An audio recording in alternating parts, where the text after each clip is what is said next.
Well, I don't remember anything about it last time, so I'm assuming it's more relaxed this time. I have no recollection of being there. I was informed yesterday that I had an impromptu sing-song around the piano with Joe Cocker the last time I was here. I have no recollection of it whatsoever, which is quite scary. But yeah, here we are. I guess there are a few moments in life that are sort of a bit blacked out and a bit blurry. Yeah, but some you black out for a specific reason because you don't want to remember them. But But I genuinely have no recollection of being in this country at all. I don't know. I don't know what happened. I don't know where I've been or what I did. If I offended anybody when I was here last time, you probably deserved it.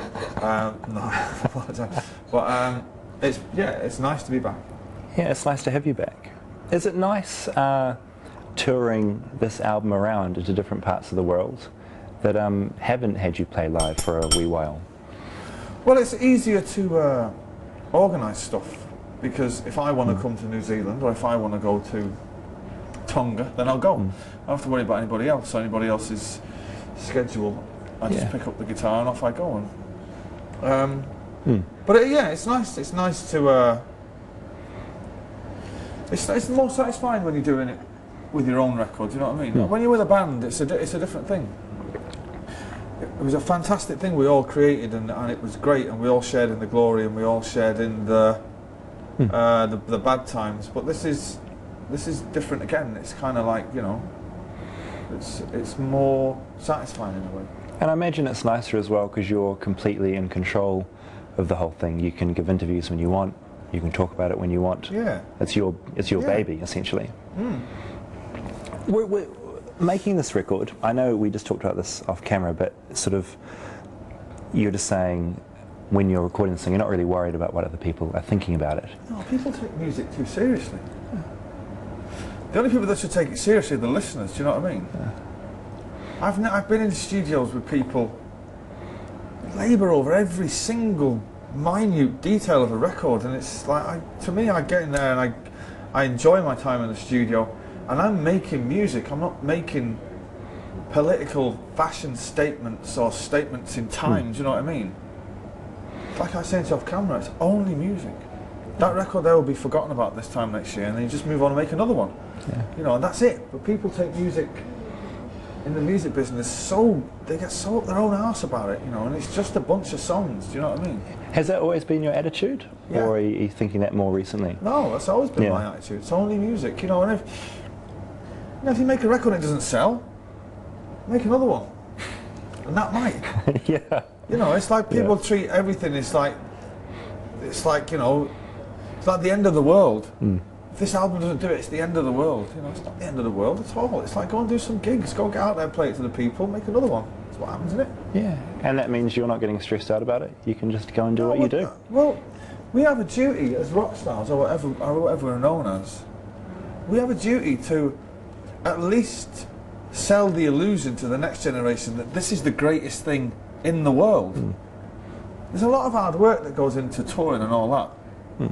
Well, I didn't want to know about that. When I was watching David Bowie on the telly in the 70s and Mark Bolan and the Sex Pistols, they were never going, oh man, it's just, you know, it's just so much hard work. And they were just wearing feather boas and driving around in fucking private jets. That's wow. That's not a bad way to get made to live. You know, rock and roll will eventually die if you don't sell it to the next generation, because it's only a story that gets retold. Yeah. You know, the kid's sitting there with a guitar thinking, yeah, I was going to start a band, but it looks like a lot of hard work, man. That's moaning. You know. Yeah. Are you, I guess, looking back over your career, have you done anything particularly different to make it easier on yourself, or harder, or anything else, or are you pretty happy how it's gone? No, I've got to give it 99 out of 100. But if I could change one thing, it would be that after that big gig at Nebworth, and the album Morning Glory was still kind of riding up in the charts, we went to the States for that ill-fated tour, and we shouldn't have gone. We should have done the gig and then gone away and disappeared for a few years, and let the myth grow and done a bit of living. But when you're young and that, you just want to carry on working. You know, we were involved in the biggest party that had ever been in 30 years in England, and it was our party. and you just never want it to end, you know. And we Yeah. carried on until it really until the wheels fell off, really. But that's the only thing that all the ups and downs and the trials and tribulations and people getting arrested and people being sacked and all the chaos and scandal, I wouldn't change any of that. It was great. Are you enjoying getting up on there on stage and fronting this thing? Are you getting used to being, you know, you're the frontman, you're the prime focus. Yeah. Well, I'm not under any illusions that I'm a good frontman or a great frontman. I'm not under any illusions that people are coming along to see me. Well, they are. Well, I know Really? they come to see me, but I'm not Mick Jagger. Do you know what I mean? They're not, God forbid. I'm just. They come to hear the songs. Do you know what I mean? You don't. Then you come to see me. Do you know what I mean? But I don't. There's nothing to see me do apart from stand and play the songs. It's not a big ego thing for you. No, not at all. No. And when I first started on this adventure, let's call it, I was a bit concerned within myself that I wouldn't be able to, that I wouldn't enjoy it. You know what I mean? Because I spent so long being a sideman. I love that. Sideman. Yeah, Sideshow Bob. That was me. I was brilliant at that. I was the best in the world. I was the best in the world. You were really good at it. I was the best in the world. Yeah. Yeah. And but anyway, circumstances being what they were, I kind of, you know. But you know, I'd done a few rehearsals and I thought, I enjoy it, and I surprised myself. I've been on tour now since October, and I'm really beginning to enjoy it. I still got no moves for the kids, so I don't do much.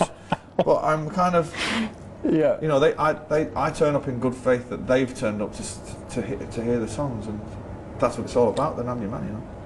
I guess the surreal thing for you, in New Zealand for us, is that you're playing the last slot in the big day out, it's the last year for this festival. It's been here for 18 years. It's an unbelievable trick of irony that I've come to dance on its grave.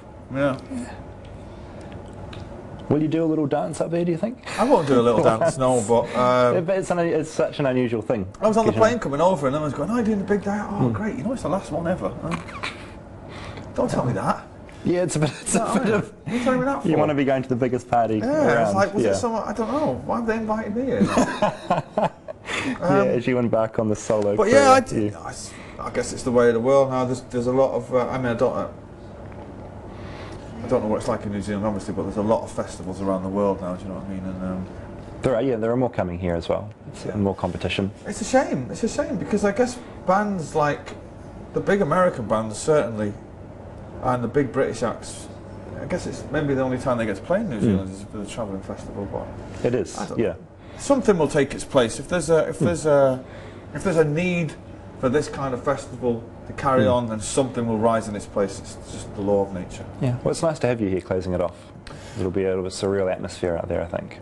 Yeah, will it be like? I don't know. Be like last night at the proms, something like that. Well, there may be a few tears. Great. Who knows? As long as people will be into it. As long as I get paid, I don't give a fuck. Have you ever not been paid?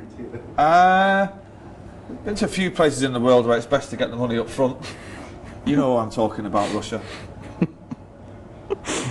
You've got something to answer for. Yeah.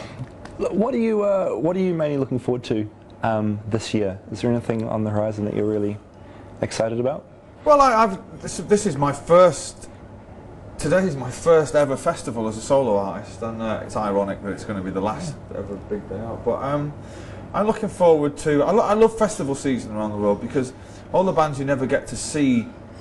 You've heard of them like Foster the People and Cage the Elephant and all that, and I haven't seen my mates, very good friends of mine, Kasabian. I've not seen them for a few months.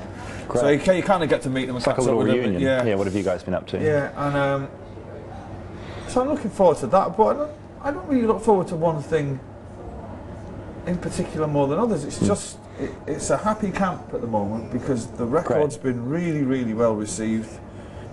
It's selling like hotcakes in England. Can't get rid of it fast enough. And did you expect that, or is that a genuine surprise? How quickly it's selling? I knew out of all the records that I made, this was a good one. I thought good records that I'm involved with are usually successful, but I didn't. But with the way the music business now, it's like it's slowly dying. Do you know what I mean? It's kind of shrinking. So I didn't realise how many records it would sell, but I was pleasantly surprised by that. But I had a feeling it might be well received. But yeah, it's just like it's a happy camp at the minute. I'm just enjoying doing it and gonna tour the arse right out of it until the wheels fall off, and then I don't know, go and indulge my wife for a year or two. Yeah. Do you keep That's an eye? not that's not sexual euphemism for anything. I literally Just mean going to indulge. Yeah. Yeah. Do you keep an eye on your brother's stuff and how he's going? Do you keep an I know interest what in they're that? up to. I think they're just about to make another album. I'm in touch with Gem and spoke to Gem over Christmas. Yeah, they're all geared up to do another record. Great. They're getting on all right. Do you text your brother and keep in touch, or is it just do you No, sort we're of have not. time? No, we've never been that kind of family anyway. But I'm in touch with him via my mum and my other brother and stuff like that. Yeah. And but no, they're getting on doing their thing, and I think they've they're in a good position. I think BDI at the moment because they've got.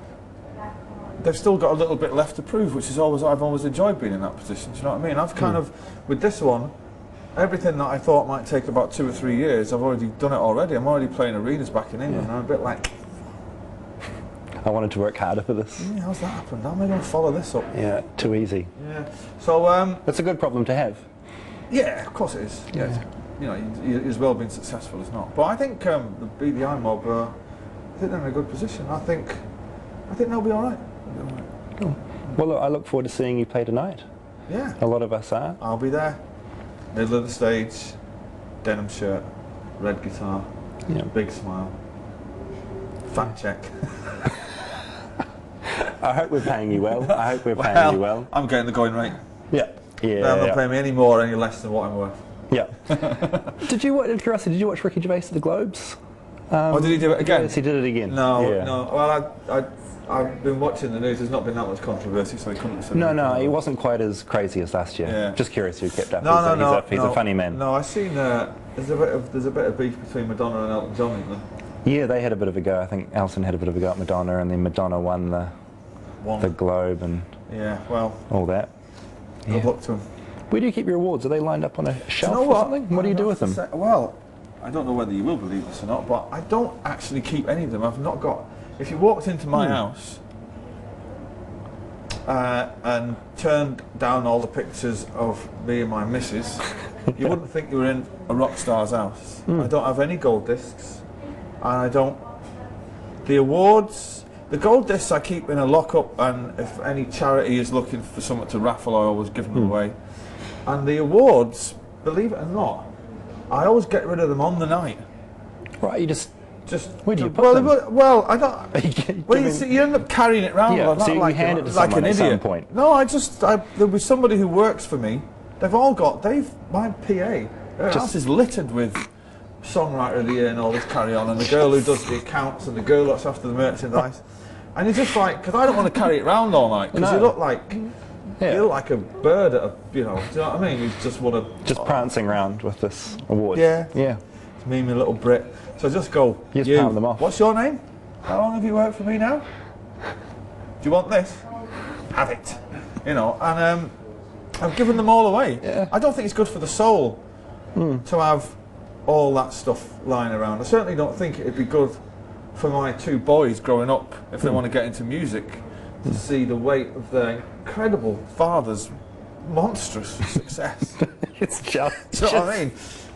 Shelter them from that. Just a like little shelter bit. them from that a bit. And they say, that's so you sold all those records. That's what it is. Hey, look, thank you. Thank you very much, man. It's been a pleasure meeting Nice you. one.